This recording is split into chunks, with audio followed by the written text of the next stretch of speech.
welcome to the Land of Confusion, Understanding Cognitive Dysfunction in Cats and Dogs with Dr. Amy Leung. Just a few housekeeping items. You have all entered in listen-only mode. This is a recording, so please ensure that your volume is up. If you have any questions throughout the recorded presentation, please enter them into the question box, and Dr. Leung will be joining us for a short Q&A at the end of the talk. And finally, please keep an eye on your emails as a link to the recording of the talk as well as CE questions will be emailed to you in the coming days. And now, I would like to introduce our speaker. Dr. Amy Leung grew up outside Philadelphia, Pennsylvania. She attended veterinary school at the University of Pennsylvania School of Veterinary Medicine, and after graduation completed an internship at the Red Bank Veterinary Hospital in New Jersey. Dr. Leung remained in general practice for 20 years before becoming a board-certified veterinary behaviorist and the chief of clinical behavioral medicine at the Animal Behavior Wellness Center in Richmond, Virginia. Dr. Leung has contributed to veterinary textbooks, journal articles, blogs, and received the prestigious R.K. Anderson Resident Achievement Award from the American College of Veterinary Behaviorists. Dr. Leung, thank you so much for recording this talk, and we look forward to welcoming you on for Q&A. And now I will begin recording.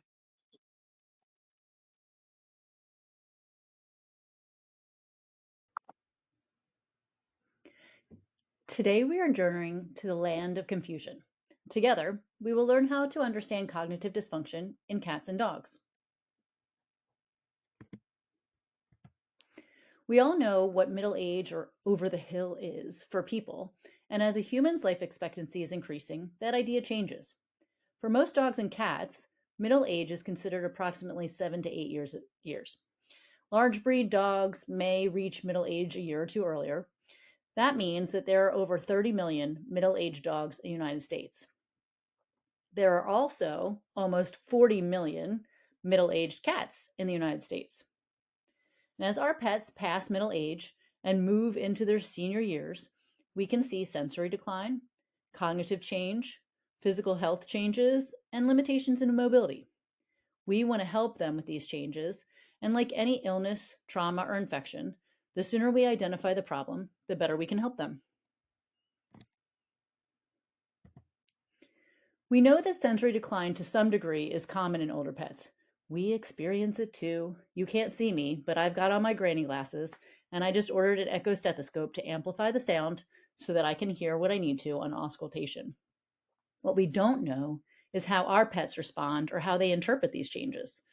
Dogs rely so much on their senses to gather information that those dogs with reduced vision and hearing may feel disoriented, have difficulties in navigating their known surroundings, or become fearful or aggressive when approached suddenly. Some changes that we see in vision include cataracts, lenticular sclerosis, myopia, and slower light-dark adaptation. Humans have age-related hearing loss, so younger people can hear a broader range of frequencies than older people. Dogs 12 or older need sounds to be louder to hear them. Pause for 1 second. I jumped ahead. First, I want to give you an example. This is an experiment. The video will play a cascade of frequencies starting low and going higher. You can test your hearing to see if it aligns with your age as listed by the number in the center. We start at 100, we've jumped to 99, and I am assuming everyone listening is 99 years or younger, so we should all be able to hear the first sounds. As the number decreases, we will all reach a point at which we can no longer hear the sound. So get ready.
right, so hopefully everybody found the frequency and saw that it related to their age. Aging leads to changes in the nasal mucosa and olfactory bulb, so smells may be interpreted differently, which can affect information gathering, appetite, and even memory. One interesting fact is that when asked to use smell to solve a problem, dogs also rely on vision unless they can't see because it's dark. So dogs that are asked to find something may do it more quickly when they can see and smell, but in the dark, they are more accurate because they are only relying on their sense of smell, even if it takes longer. There is some overlap between general aging changes, including sensory decline, and cognition. In fact, decreased visual acuity is associated with cognitive decline. Dogs with hearing loss scored worse on cognitive tests, and older dogs have poorer performance on olfactory tests. These senses are so intertwined that in humans, we know that smell is decreased in patients with Alzheimer's or Parkinson's disease.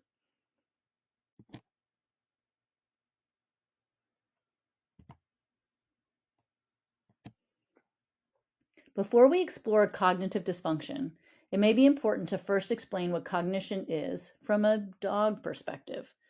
Cognition is thinking, but it includes processes such as applying logic, problem solving, grasping concepts, imitation, and theory of mind. Early philosophers and scientists asserted that animals didn't feel pain. We kind of remember that a long time ago when we started veterinary medicine. And of course, we know now that they were very wrong. Still, some people are surprised by recent studies that suggest that even fish or insects feel pain. Luckily, today the use of analgesics is a common practice in much of veterinary medicine. Just as we've evolved in our understanding of animals' ability to feel pain, we are also learning how they feel other emotions and how they think. Every day I see a pet that is frightened or anxious or frustrated. There are still some complex emotions that scientists are studying, but dogs do feel emotions. In this photo, we see that this trainer is teaching a dog to perform using written words. Now, dogs may not read, but they can recognize the letters and correlate it with an action. Again, a long time ago, we were told that only humans with our big, giant, special brains could make and use tools.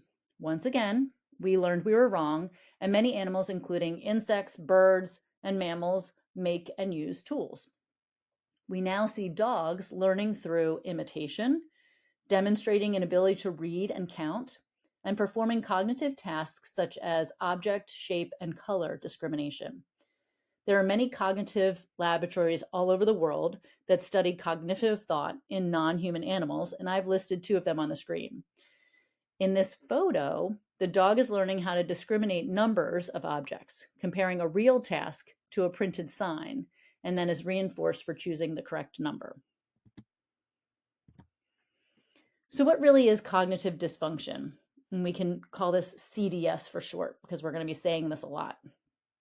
It is a progressive neurodegenerative disease, which results in physical brain changes and is accompanied by the possibility of multiple behavior changes. This disease in dogs and cats is very similar to dementia or Alzheimer's in humans. As senior pets are prone to the development of an increasing number of health conditions, including CDS, it can be extremely challenging to determine the cause of the behavior signs we see. In addition, a diagnosis of a medical or primary behavior problem does not rule out a concurrent diagnosis of CDS. Cognitive dysfunction itself is really a diagnosis of exclusion. Any change from normal behavior may be the first or only sign of a physical health condition and is a critical component in the monitoring of patients for progression and for response to therapeutic interventions. So cognitive dysfunction can affect 70% of older dogs, 50% of cats 15 or older, and unfortunately, in 85% of cases, there is no diagnosis, which is why I need your help. These physical changes can be seen on MRI if the owner is willing to do so, but we don't need an MRI to make the diagnosis. We always start with a comprehensive physical exam, including orthopedic and neurologic evaluation and blood work. Not only does this help us rule out other problems, it also identifies those that might be contributing. So this is a copy of an MRI to show us some of those physical changes. The top row is a 2-year-old normal dog, and the bottom is a 15-year-old showing symptoms of CDS. In the images, we see evidence of neuronal loss, ventricular enlargement, atrophy of gray and white matter, widened sulci, even microbleeds in the brain. The earliest and most consistent neuropathology starts in the prefrontal cortex, which is unfortunate because this is the area that is thought of as the personality center and is the cortical region that makes us uniquely who we are. It is where we process moment-to-moment input from our surroundings, compare that input to past experiences, and then react to them. So some of the changes in the brain include compromised circulation, which leads to poor perfusion and neuronal hypoxia. The depletion of catecholamines, which are those neurotransmitters dopamine, epinephrine, and norepinephrine. Those help the body to respond to physical or emotional stress. There's also impaired cholinergic function, which leads to declining cognition and motor function, as well as the disruption of sleep-wake cycles. There's an increase in monoamine oxidase B activity. There's also an accumulation of beta amyloid, which limits executive dysfunction. And there's oxidative damage, leading to cellular dysfunction, cell death, and decreased learning and memory. As I said before, medical health conditions have been identified in up to 80% of dogs with behavioral problems. Arthritic pain, sensory decline in particular, are contributing to, or exacerbating signs associated with CDS. In addition, visual decline, olfactory decline, swaying, falling, tremors, and a tendency towards hearing decline have all been found to be associated with CDS. There is epidemiological evidence in humans that increased frailty is related to greater cognitive impairment, potentially due to inflammaging and changes in hormonal, vascular, and intracellular systems. Now, I know that you all said, what? Inflammaging? That's not a word. Inflammaging is actually not a made-up word. I had to look it up. It is a real word. It is the upregulation of inflammation that occurs with increasing age. Frailty indices have been developed for use in dogs, but we need some research on the inflammaging process and their relationship with cognitive impairment. We have it in humans, just not dogs. So inflammaging implies elevated levels of circulating pro-inflammatory cytokines that induce the production of senescent cells. These cells must effectively be removed and replaced, otherwise their accumulation may contribute to the manifestation of aging. In turn, senescent cells secrete pro-inflammatory cytokines and other compounds which contribute to the age-associated chronic low-grade inflammatory condition. Such an imbalance can be a major driving force for frailty and common age-related pathologies, including negative impacts on metabolism, bone density, strength, exercise tolerance, vascular system, cognitive function, and mood.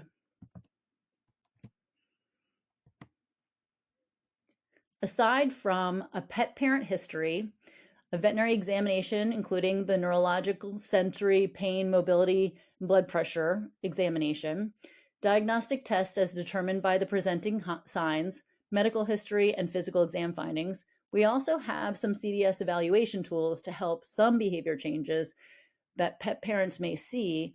This is the most widely used and simplest. So this is put out by Purina. The main symptoms are divided into the acronym DISHA, which stands for disorientation, social interaction, sleep-wake cycle changes, house oiling, learning, memory change, activity level change, and anxiety. An alternative screening tool is the Canine Dementia Scale, and I have both websites listed on each of those slides so that you can find them for yourselves. Both of these questionnaires ask a series of questions where the answers are scored on a point system and summate to the total level of decline, described as none, mild, moderate, or severe. This not only helps us diagnose those patients, but also monitor progression over time. So let's talk about risk factors. There have been a few proposed by researchers. Some include poor maternal care, if the puppies are orphaned or if their mother isn't a good mother and rejects them. Mothers are known to lick their pups or kittens, and if they're not having a close social interaction and grooming behavior, then that can be considered poor maternal care. There's also obviously an increased age of patients at risk for cognitive dysfunction, low quality diet or table scraps, poor air quality, chronic stress, and lack of mental stimulation. We don't really have enough information to be able to predict which dogs might be affected later in life, but these are some good tools to screen for.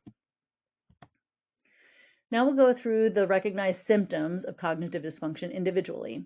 I've also listed some examples of differential diagnoses, but those are certainly not all-encompassing. There's only so much room on a slide. So disorientation includes staring at walls, getting stuck in corners, not recognizing owners, confusion, like going to the wrong side of the door to get out. Then we have altered social interactions, changes in social activity, self-isolation, reduced interest in contact with humans or other pets, clingy behavior, sleep-wake abnormalities. This is restlessness at night, sleeping more during the day, decreased REM sleep, vocalization at night, changes in house soiling, learning, and memory. This may be the loss of signaling to go out for a pet that used to be a reliable signaler. And this is important for dogs because there are actually many steps to go outside. They first have to recognize that they have a need to go. Then they have to orient themselves to get outside, indicate to the owner that they need to go out, physically move out to the proper place, posture, choose to evacuate the bladder or the colon, and then turn around and come back inside. That's a lot to remember. There may also be a decreased response to commands or a lack of attention.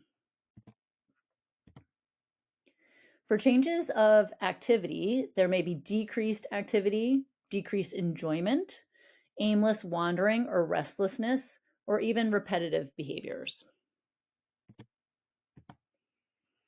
Under anxiety, we have increased attachment, sensitivity to noises, fear of new places.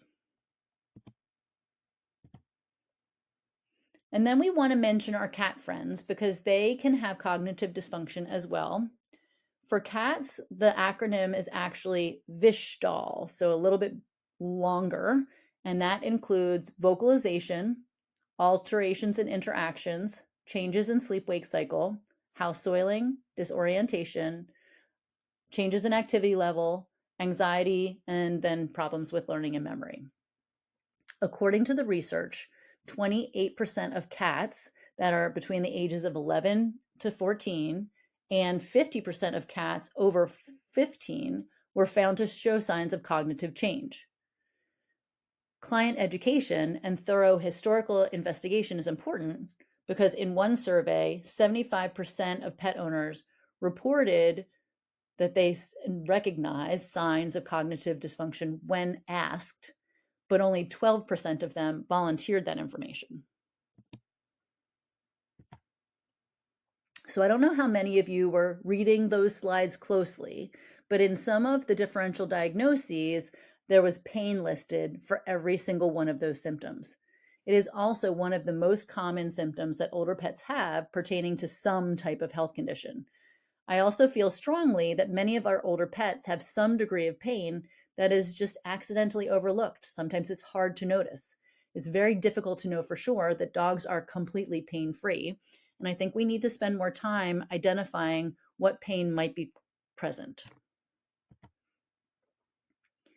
So this article says that in older pets, medical conditions should be carefully screened, and in cases of suspected cognitive dysfunction, the underlying cause should be cautiously assessed, especially for pain, sensory decline, digestive and metabolic conditions. This is also important because of the effect it may have on the caregiver burden. So in this study, they found that cognitive status of dogs had a strong positive correlation with both the musculoskeletal neurologic factor and the overall health score, which means that the more severe the cognitive decline, the more likely there was the presence of musculoskeletal or neurologic disease. Maybe this is even related to that inflammaging discussion we had a few slides ago.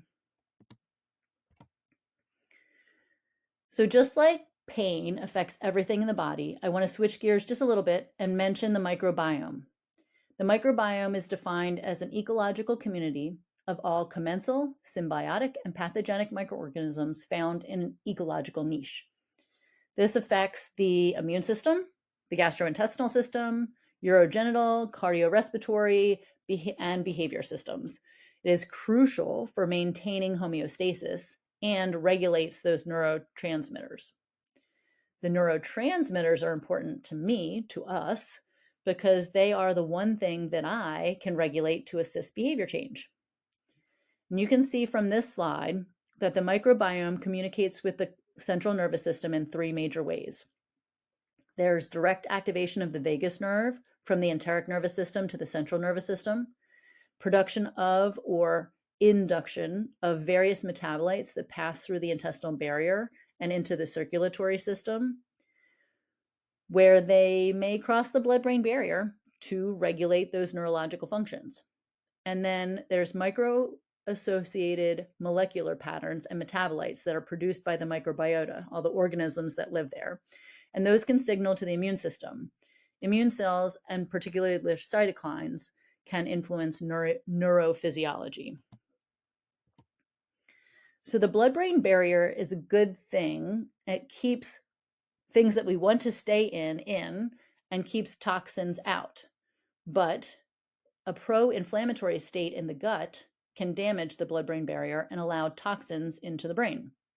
That seems sketchy, so let's talk about how that happens. This diagram shows us that the intestinal microbes are capable of fermenting complex carbohydrates into short-chain fatty acids, SCFAs, as part of the normal digestive practice. These SCFAs signal to endothelial cells that create the blood-brain barrier and increase production of tight junction proteins. This leads to a tight and selective barrier, preventing those undesired metabolites from entering the brain. But in the absence of microbial fermentation, there are no SCFA signalings, and tight junction proteins are repressed. This leads to increased permeability of the blood-brain barrier and a loss of the selective barrier to serum metabolites. So you can see that chronic GI disease weakens the blood-brain barrier. Now that we know what to look for and how the whole body works together, what do we do? That's kind of why you're here, right? What do we do about it? Part of that answer depends on how severe the symptoms are. If the dog is pacing and barking and howling all night long, the first thing that you should do is consider an overnight stay at a 24-hour clinic to give the owner a rest. That goes back to caring for the caretaker. Some of these owners are at the end of the rope. They are so overwhelmed.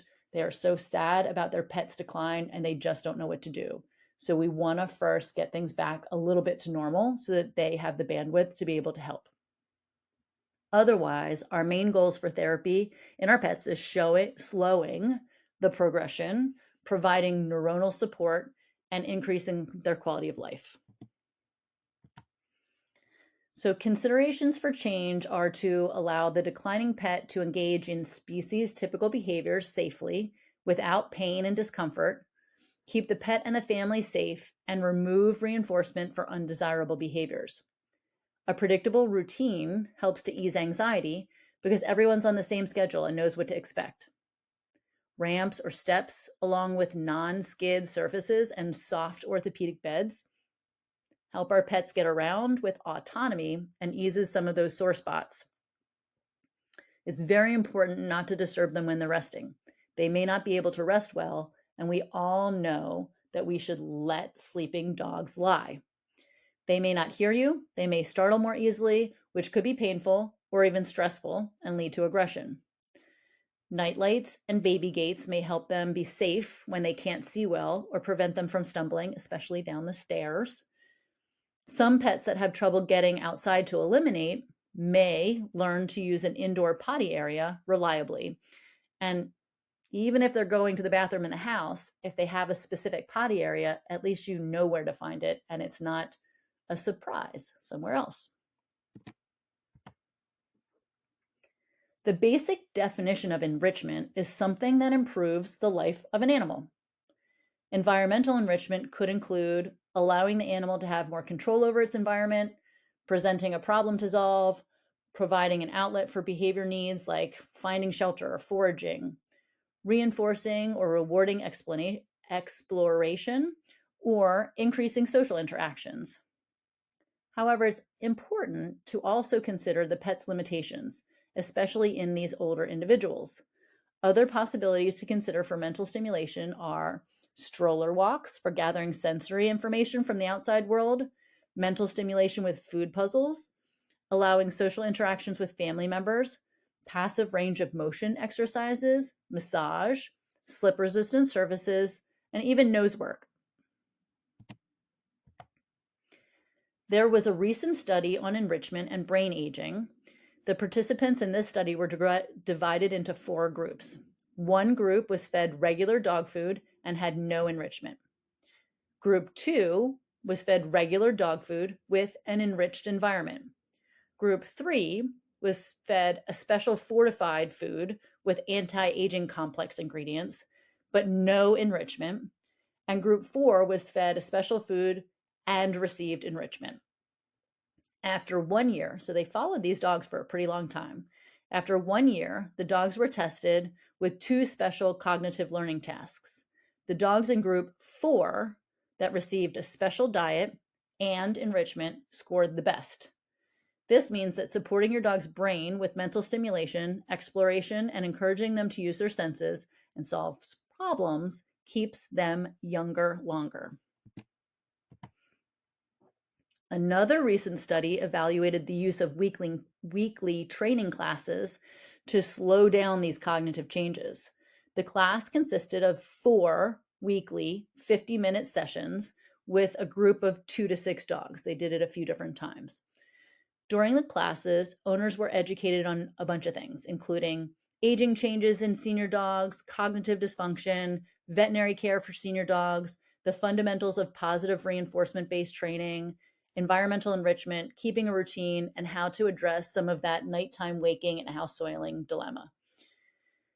The training included just simple positive reinforcement, new cues, hand targeting, eye contact, chin rest, as well as interactions with various enrichment items, including interactive food toys. So following each session, each owner received a handout that included a review of the session's didactic and interactive lessons so that owners could engage their dog at home and do some homework between classes.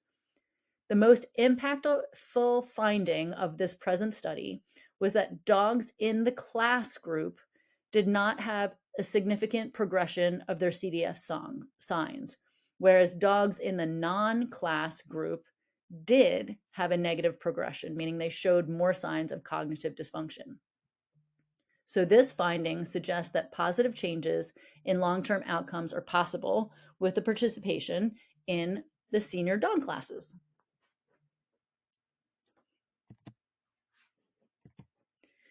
So next I want to move into the therapies that are available to our aging pets. This is Purina NeuroCare. It contains medium chain triglycerides, which can be converted to ketones so that the brain uses that as an alternative energy source because there's an altered glucose metabolism. It contains arginine, which supports healthy circulation and brain function, fatty acids, which reduce inflammation, antioxidants, which reduce oxidative stress, and vitamin B, which improves energy metabolism. So dogs fed this diet over 8 months showed significantly better performance on complex learning tasks compared to the control group. In another study that went on for 6 months, the beagles that were aged 9 to 11 and a half years of age, dogs were fed the brain protection blend, which is one of the groups of ingredients, and showed significantly better performance on complex discrimination tasks. So sometimes just changing the food can help the brain.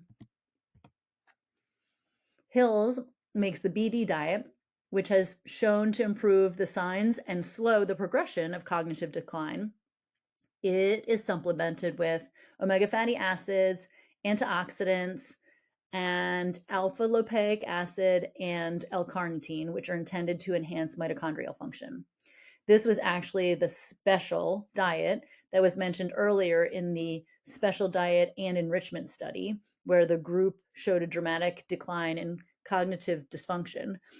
And the dogs that were on the enriched diet and had the environmental enrichment did best on those tests.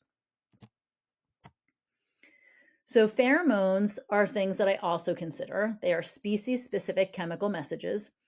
Dogs have a vomeronasal nasal organ, which consists of receptors that are kind of living on the roof of the mouth that bind to the pheromones and transmit messages to the amygdala and the hypothalamus.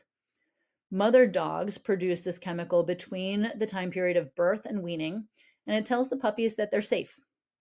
So this pheromone has been shown to work to reduce anxiety in dogs in puppy training classes, travel, noise fears, shelter environments, and for separation anxiety. So not specifically cognitive dysfunction, but really just anything that can affect anxiety. The pheromone is available for cats and dogs, and like I said, not targeting cognitive decline, but the anxiety that comes with it. Other supplements that I consider, and a lot of these will be dog ones, and then we'll talk about cat ones in just a second, are Senalife, which has a bunch of different ingredients in there, including resveratrol, vitamin E, B6, ginkgo biloba, and phosphatidylserine. All of these ingredients have neuroprotective and antioxidant effects that improve cerebral blood flow and enhance dopaminergic transmission. Then there's SAMe. We all know how to use that for liver disease. This stimulates glutathione and decreases oxidative stress, as well as increasing dopamine. And then melatonin, but I only use this at night because if you use it during the day, you can throw off kind of sleep-wake cycles as well. So melatonin helps to stabilize the sleep-wake cycle for better rest, especially in some of those older pets. For cats, ProPlan actually has a 7+ diet that is full of antioxidants, fatty acids, and prebiotics.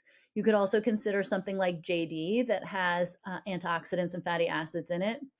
And I know we're talking about cats, but senior dogs fed a diet containing antioxidants performed better on neurophysiological tasks. Similar studies are just not available in cats. Some of the supplements and diets contain the antioxidant alpha lipoic acid. That's what you want to be cautious about because this is actually toxic to cats. So avoid that. Not all dog supplements are simple to transfer over to our cat patients. SAMe has been shown to improve executive function, so that is fine. And then some others that we consider are propentaphyline, which has neuroprotective properties and increases blood flow to the heart and the brain. Nicurgoline may be given by dissolving one of the tablets in water and then giving a percentage of that solution. Then we also have potentially selegiline available, and we'll talk a little bit more about medications in just a moment. So L-theanine is an amino acid naturally found in green tea plants that is thought to block glutamate and subsequently increase GABA, serotonin, and dopamine levels in specific areas of the brain. It decreases the severity of the dog and cat's global anxiety during stressful events, reduces the time it takes for that animal to return to baseline normal behavior after an event, and diminishes the most commonly reported manifestations of pacing, panting, and trembling. So that's something that I will look for in Angstine or Soliquin. Alpha-casazepine is a bovine milk protein derivative. The structure is similar to that of GABA, gamma-aminobutyric acid, which is an inhibitory neurotransmitter. This mechanism of action is similar to that of benzodiazepines like Valium, which are known to reduce anxiety, but does not have the same sedative-like effects associated with benzos. This is something like Zilkine. And then probiotics, because we discussed how the microbiome may affect the brain. If we can help balance a healthy population of microorganisms, we can also help anxiety and cognition. So this brings us to selegiline. This is the only medication labeled for use in dogs. There is none labeled for cats. So labeled for use in dogs for cognitive dysfunction. It is considered a daily or long-term medication. It's an inhibitor of monoamine oxidase B, which prevents the catabolism of dopamine, serotonin, epinephrine, and norepinephrine. And it has a neuroprotective effect as it reduces the production of free radicals and stimulates the production of enzymes that eliminate free radicals, which may also be neuroprotective. So this medication can be helpful, but there are two things that prevent me from using it in every case. One is that the active metabolite is amphetamine. So you want to make sure that you're only giving it in the morning, because otherwise it can create a hyperexcited situation for those pets. And then the other is that there are so many drug interactions that you really have to be careful when you're evaluating your patients. So you can see from the circle that I drew, there are contraindications if your pet is already on any SSRIs or TCAs, many of the cardiac drugs, blood pressure medications, opioids, antihistamines, CBD, clonidine, benzos, gabapentin, some of the allergen extracts used for allergy shots, insulin, isoflurane, anticonvulsants, ketamine, phenylpropanylamine, propofol, NSAIDs, trazodone. You can imagine how difficult it is to give this medication to a pet and expect them not to be on any of these other medications.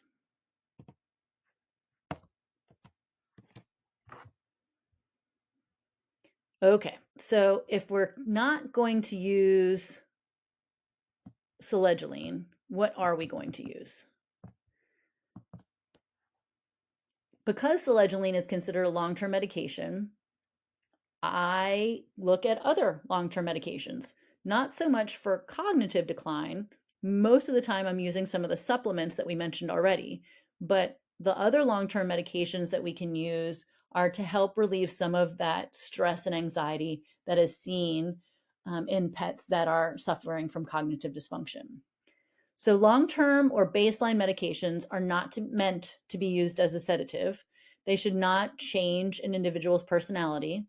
The purpose really is to help modulate the stress response and allow an individual to be less anxious or less worried. I find that anxiety is a key component, and I can use something other than selegiline to treat it. I usually will use an SSRI to see that improve it, like Reconcile or sertraline, or sometimes even escitalopram. I don't usually use a TCA or a tricyclic antidepressant because they have a higher side effect profile, and I don't really want the anticholinergic effects because that could negatively affect memory and cognition. So selective serotonin reuptake inhibitors are a class of antidepressants that inhibit the reuptake of serotonin. This results in an increase in serotonergic neurotransmission by allowing serotonin molecules to act for extended periods of time. With prolonged use, there's also a downregulation of serotonin receptors, resulting in anxiolytic, anti-compulsive, and some anti-aggressive effects. So the other big category of medications is short-term medications. So situational, short-term, or even event medications are medications that typically work quickly. Depending on the drug, their effect can last anywhere from 4 to 8 or maybe even 12 hours. None of these medications are labeled for use in dogs for the treatment of anything. So we have to be sure that they are effective for what we need to use them for. Any of these classes of drugs may be excellent choices to be given to an animal for an acute stressor like noises, travel, veterinary visits, whatever. It's important to consider that every individual responds differently to these medications, and the medication's effects are very dose dependent. Therefore, I always require my owners to do a test dose of the prescribed medication on a day at home when there are no stressors so that they can observe the dogs for their response to the drug, the time of onset, and the duration of effect. So some of these examples include benzodiazepines, and they work as an agonist of the GABA receptor, which helps to reduce anxiety. It depends on the drug, but they typically work within 30 minutes. However, they can cause a paradoxical excitation. And that just means that the animal is more hyperactive than calm. And so that's why we really want to know if that's going to happen and test it before a stressful event. It's also important to consider which patients to use the benzos in, because patients that have severe organ dysfunction or known aggression are not good candidates. Benzos can sometimes disinhibit aggression, so it's important to understand how each drug works and all of its effects before using it. The next category is alpha-2 agonists. These are drugs that block the norepinephrine release in the brainstem by activating a special receptor, and that reduces the acute stress response. Then we have trazodone. That's everybody's favorite. This is a serotonin antagonist reuptake inhibitor. Trazodone works because of its complex mechanism of action that includes potent antagonism of some serotonin receptors, a weak inhibition of postsynaptic serotonin reuptake, so it stays there longer. Trazodone may provide an additional therapeutic option for use in dogs that are unresponsive to conventional treatment. Then we have gabapentin. This is an alpha-2 delta ligand, which blocks specific voltage-gated calcium channels in some neuronal cells. To date, there actually is no consensus on the actual mechanism of action of gabapentin, so who knows how it works. But in one recent study from 2020, the researchers showed an improvement in stress behavior during a fear-provoking event by giving gabapentin.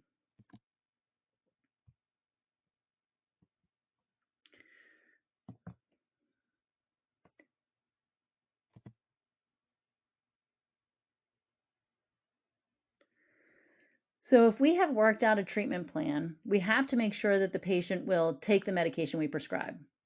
For some, compounding is an option. There are tiny tabs and flavored liquids or chew treats. None of the behavior medications are really effective when administered transdermally. So as helpful as that seems to just be able to twist and apply to the inner surface of the ear, it is just not worth it. It is not absorbed well. Instead, we can teach cats and dogs how to take medications willingly. I have listed some resources on this slide to help, and the next thing that I want to do is show you a video.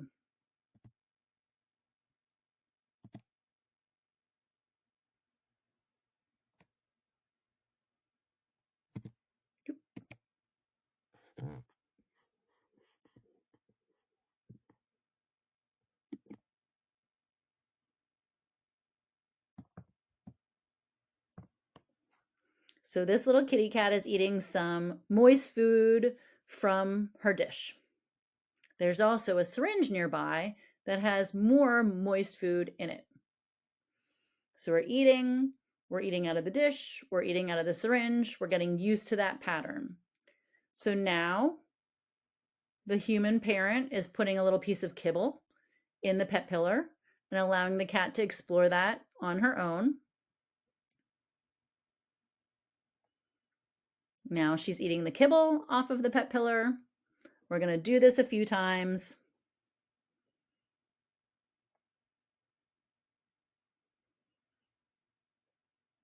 And essentially work our way up to coating the pill in some slimy wet food and allowing the pet to eat the pill off of the pet pillar without shoving it down their throat.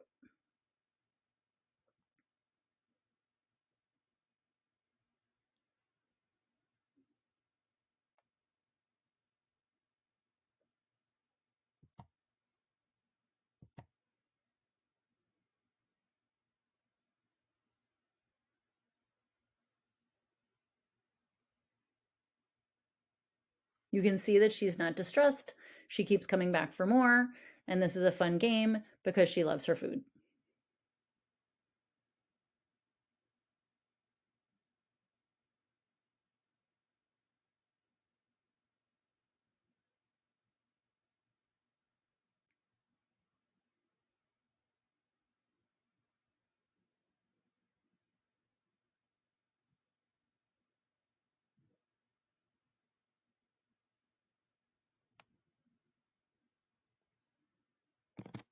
Okay, so as pets age, we want to monitor for any changes.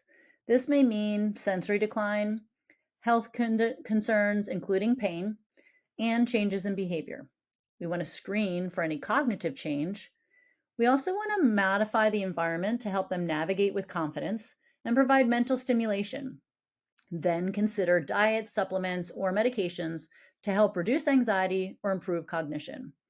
It's really important to recognize the complex overlap between physical health issues and cognitive function or decline. Pay close attention to your aging pets and their aging brains.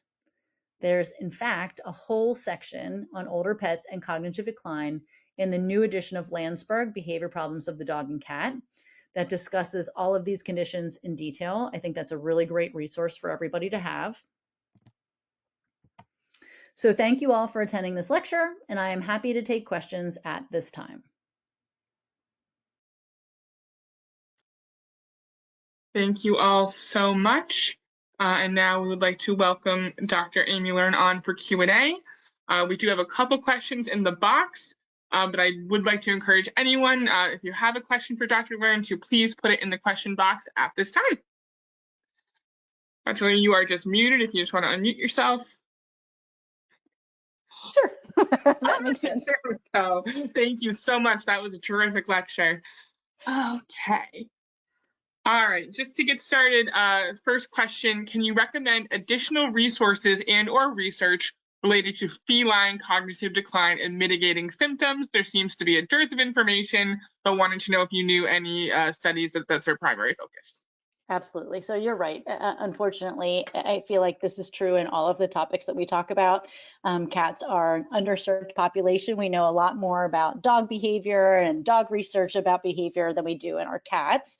So the Landsberg text is going to come at it from both directions. It's going to have cats and dogs in there. So that would probably be my primary resource.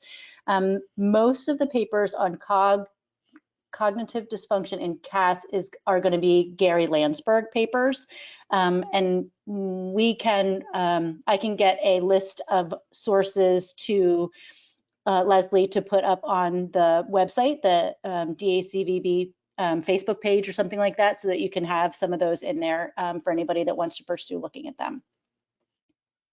Yes, I think we can definitely include that in the email that goes out to everyone after Yeah, I just volunteered you for that. And this is what we're going to do. I didn't even ask if it was okay. No, we can put it in the email that goes out to all the registrants. Okay. All right, next question. You mentioned using benzodiazepines for anxiety in these patients. This is a class of drugs that anecdotally I found mentions in literature but have struggled to find a primary study may be associated with increased risk of postoperative cognitive dysfunction in people. For this reason, as an anesthesiologist, I have sometimes avoided this drug in dogs that I have concerns suffer from CCD. Any thoughts or additional insights on this potential association? Absolutely. So you're right. I don't think we have any information to support that in animals, but I do believe it's true. We have lots more information to support that in human patients. And even though I included benzos in our kind of short-term medication slide, really I avoid them as much as possible. And the only time that I use a benzo is something like clonazepam at night to help them sleep if they're really, really struggling. And I do worry that it could exacerbate cognitive dysfunction signs. Thank you. Okay, we have one more question so far. So again, folks, please put your questions in the box. I know it takes a few minutes to type them out. But the next question, I've heard of some vets recommending Keppra for CCD, but I have not found any papers on it. What are your thoughts on this? That's fascinating. I'll have to talk to some of my colleagues. I am not currently using Keppra or levetiracetam for cognitive dysfunction, but I don't always use it the way everybody else uses it. And so the only thing that I can off the top of my head think about is there are some cases that I have that are not specifically cognitive dysfunction cases, but anxiety for other triggers or environments. So veterinary anxiety, storm phobias, those kinds of things where we've tried a billion different event medications to try to help them calm down. And either none of them have worked or the effects aren't good enough, even with combinations. And so in those situations, I will use Keppra as needed instead of a daily anticonvulsant. So an as needed basis for that really stressful trigger event. And I'll use the same doses, though you could go up to, I think the highest dose for behavior is about 60 mg per kg as a one-time dose. And that can offer some stress relief and sedation.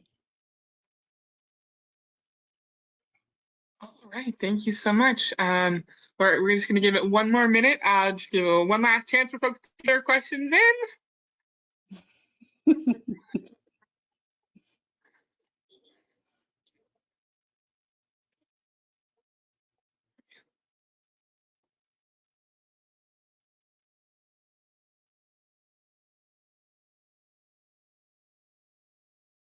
Okay, I don't see any more coming in.